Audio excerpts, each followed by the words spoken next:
আসসালামু আলাইকুম। কেমন আছেন সবাই? সকালবেলা আজকে ইতালির পরিবেশটা খুবই সুন্দর। গত ২ দিন খুব বৃষ্টি গেছে। আজকে রোদ ঝলমলে চমৎকার একটা পরিবেশ। তো কাজে যাচ্ছি।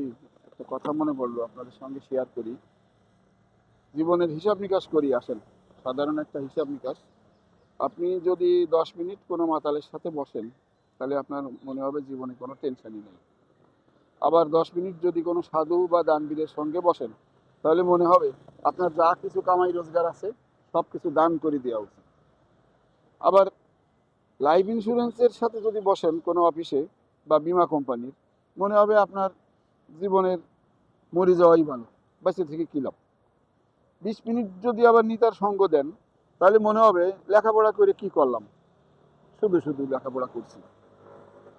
আবার ১৫ মিনিট যদি কোনো ব্যবসায়ীর কাছে বসেন, তাহলে মনে হবে আপনার জীবনের কামাই রোজগার কিছুই না, খুবই সামান্য। ৫ মিনিট যদি কোনো শিক্ষকের সাথে গল্প করেন, মনে হবে আবার যদি ছাত্র হতে পারতাম।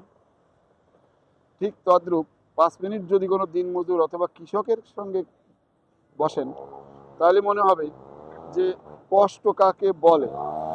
জীবনে আপনি যা কষ্ট করছেন এটা কিছুই না, খুবই সামান্য। ৫ মিনিট কোনো